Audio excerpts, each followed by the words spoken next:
गीता अध्याय 5 श्लोक 5 यत्सांख्यैः प्राप्यते स्थानं तद्योगैरपि गम्यते एकं सांख्ये च योगे च यः पश्यति स पश्यति.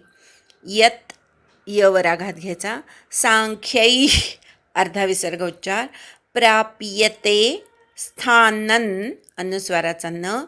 तद्योगैरपि गम्यते. तद्मधल्या त वर आघात, गम्यते मधल्या ग वर आघात. एकम सांख्यै च योगै च. एकम अनुस्वाराचा म, सांख्यै अनुस्वाराचा य, च योगै च पुन्हा अनुस्वाराचा य. यः अर्धा विसर्ग उच्चार. पश्यति स पश्यति. पश्यति मधल्या दोन्ही प वर आघात.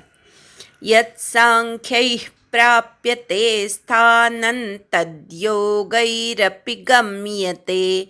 यत्सांख्यैः प्राप्यते स्थानं तद्योगैरपि गम्यते. यत्सांख्यैः प्राप्यते स्थानं तद्योगैरपि गम्यते. यत्सांख्यैः प्राप्यते स्थानं तद्योगैरपि गम्यते.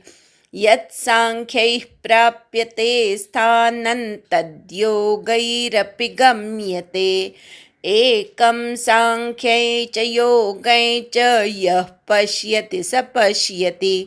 एकं सांख्ये च योगे च यः पश्यति स पश्यति.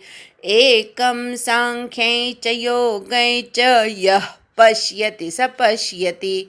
एकं सांख्ये च योगे च यः पश्यति स पश्यति. एकं सांख्ये च योगे च यः पश्यति स पश्यति. यत्सांख्यैः प्राप्यते स्थानं तद्योगैरपि गम्यते. एकं सांख्ये च योगे च यः पश्यति स पश्यति. संधी विग्रह. यत्सांख्यैः प्राप्यते स्थानं तत् योगैः अपि गम्यते. एकं सांख्यं च योगं च यः पश्यति सः पश्यति. यत् म्हणजे जे, सांख्यैः सांख्ययोग्याला, प्राप्यते म्हणजे प्राप्त होते, स्थानं म्हणजे स्थान, तत् म्हणजे ते, योगैः म्हणजे कर्मयोग्याला, अपि म्हणजे सुद्धा, गम्यते म्हणजे प्राप्त होते, गमते. एकम म्हणजे एक, सांख्यम सांख्य किंवा संन्यासयोग, च योगम आणि कर्मयोग, च आणि यः म्हणजे जो, पश्यति म्हणजे पाहतो, सहा म्हणजे तो, पश्यति म्हणजे पाहतो. अन्वय. यत् स्थानं सांख्यैः प्राप्यते तत् स्थानं योगैः अपि गम्यते. सांख्यं च योगम एकं यः पश्यति सः च पश्यति. जे स्थान किंवा जे परमधाम ज्ञानयोग्याला प्राप्त होते तेच परमधाम कर्मयोग्याला सुद्धा प्राप्त होते. ज्ञानयोग आणि कर्मयोग हे एकच आहेत असं जो बघतो तोच यथार्थपणे योग्य प्रकारे पाहतो. आपण मागच्याच श्लोकात बघितलं, भगवंताने सांगितलं सांख्य आणि योग हे वेगळे आहेत असं बालबुद्धी म्हणतात. आता ज्ञानी लोक सांख्य आणि योगाला एकच कसं बघतात ते सांगितलेलं आहे भगवंतानी इथे. संन्यास मार्गाने जाऊन त्या संन्यासाला काय मिळवायचं असतं तर मुक्ती मिळवायची असते. आणि योग्याला सुद्धा काय मिळवायचं असतं, कर्मयोग्याला, त्याला सुद्धा कर्मबंधनातून मुक्ती मिळवायची असते, परमात्मा प्राप्ती करून घ्यायची असते. ह्या दोन्ही फलाच्या दृष्टीने सांख्ययोग आणि कर्मयोग एकच आहेत. कर्मयोगी सुद्धा परमात्मा प्राप्तीचीच इच्छा करत असतो आणि सांख्ययोगी सुद्धा परमेश्वराशी एकरूप होण्याचीच इच्छा करत असतो. अर्थातच कुठल्याही मार्गाने गेलं तरी गंतव्य किंवा शेवट पोचण्याचं ठिकाण एकच आहे. मार्गाचे भेद फक्त असतात.